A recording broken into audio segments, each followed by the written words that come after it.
चलिए, कभी कभी क्या होता है ना कि एक बात के लिए हमें कई बातें बोलनी पड़ जाती हैं। एक कहानी सुना रहे हैं, बड़ी ध्यान से सुनिएगा, बड़ी इंटरेस्टिंग कहानी है। एक संत थे, उनके आखिरी समय गुजर रहे थे, वो आखिरी समय में थे और समझ लीजिए कि वो मृत्यु शैया पर पड़े थे। तो उन्होंने अपने सबसे प्रिय शिष्य को बुलाया और अपने सबसे प्रिय शिष्य से उन्होंने एक बात कही। सुनेगा, बड़ा मजा आने वाला है और बहुत बड़ी सीख देकर जाने वाली है कहानी। हुआ क्या कि उन्होंने अपने सबसे प्रिय शिष्य को बस इतना बताया कि बिल्ली मत पालना। उन्होंने कहा कि कुछ भी हो जाए बिल्ली मत पालना, और इतना कह के उनका देहांत हो गया और वो स्वर्गलोकवासी हो गए। इसके बाद जब सब कुछ उनका समाप्त हुआ क्रियाकर्म के बाद, तो शिष्य को उनकी बात यह समझ में नहीं आई थी कि ऐसा क्यों कहा गुरुजी ने कि बिल्ली मत पालना। अब इसी बात का उत्तर पता करने के लिए उस शिष्य ने अपने गुरुजी के सबसे पहले शिष्य को ढूंढना शुरू किया कि मैं नहीं समझ पाया, हो सकता है मेरे गुरु के जो और बाकी शिष्य हैं वे समझे हों, या उनसे भी कभी गुरुजी ने कुछ कहा हो, या फिर मैं उनसे पूछूं।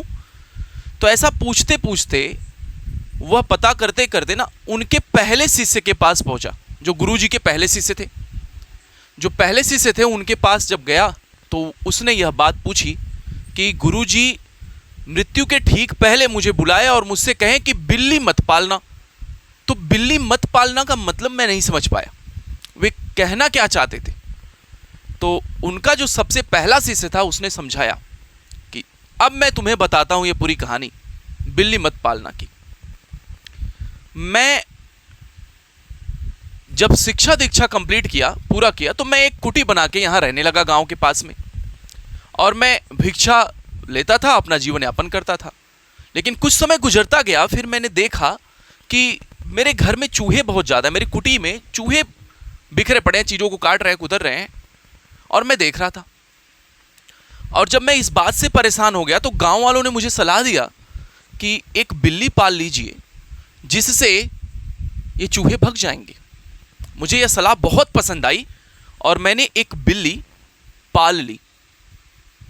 अब हुआ कुछ यूं कि जब मैं अगले दिन भिक्षा मांगने गया तो मैंने भिक्षा तो मांगी ही, साथ में बिल्ली के लिए मुझे दूध भी मांगना पड़ा। और जब मैंने दूध मांगना शुरू किया तो 2-3 दिन गुजरे तो बाकी लोगों ने कहा, अरे गुरुजी, हम आपको भिक्षा दे सकते हैं, अब हम आपकी बिल्ली के लिए थोड़ी दूध देंगे। लेकिन उसके बाद मुझे फिर एक सज्जन मिले और उन्होंने सुझाव दिया कि दूध मांग क्यों रहे हो, एक गाय रख लीजिए, दूध आपके घर का रहेगा, बिल्ली पिएगी। मुझे यह सुझाव भी अच्छा लगा। मैंने एक गाय घर पे बांध ली। फिर गाय के लिए मुझे चारा एकत्रित करना पड़ा। मैं फिर परेशान हुआ तो फिर एक ने सलाह दिया, क्यों परेशान होते हैं, एक गांव की कोई खाली लड़की है या कोई महिला है, उसको रख लीजिए और वह चारा उगाएगी, गाय को खिलाएगी, गाय दूध देगा, बिल्ली पिएगी, सब कुछ अच्छे से चलेगा, है ना। हुआ क्या कि धीरे धीरे कुछ समय उपरांत मुझे उस महिला से प्रेम हो गया और हम दोनों ने शादी कर ली। और शादी करने के बाद हमारा पूरा परिवार हो गया, बच्चे हो गए, और आज मुझे अपने परिवार के लिए, बच्चे के लिए, सबके लिए बाहर निकलना पड़ता है, काम ढूंढना पड़ता है, करना पड़ता है।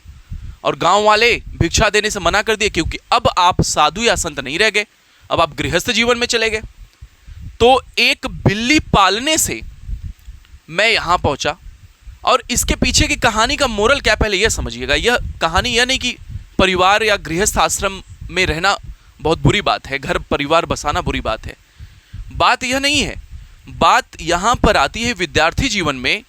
कभी कभी हम किसी बात के बहकावे में आकर एक के बाद एक कदम उठाते चले जाते हैं। हम एक झूठ बोलते हैं, उस झूठ को छिपाने के लिए दूसरा झूठ, तीसरा झूठ, चौथा झूठ, एक के बाद एक बोलते चले जाते हैं। तो सिचुएशन कुछ भी हो जाए, पहले तो बिल्ली का मतलब समझना कि बिल्ली मत पालने का मतलब बिल्ली से नहीं है, उस भ्रम से है, उस दुविधा से है जिसकी शुरुआत के बाद आप एक के बाद एक गलतियां करते चले जाते हैं। तो अगर आप कंपटीशन में हैं, अगर आप सफल होना चाहते हैं, तो आप जब भी प्रिपरेशन करें तो अपनी तैयारी को इस तरीके से रखिए, कहीं ऐसा तो नहीं कि आप 1-2 कदम बढ़ा चुके हों फिर आपको रियलाइज हुआ कि यह गलत स्टेप था। तो आगे बढ़ने से पहले, कदम आगे बढ़ाने से पहले सुनिश्चित कर ले, फिर आगे बढ़े कि आपके लिए सही क्या है और गलत क्या है।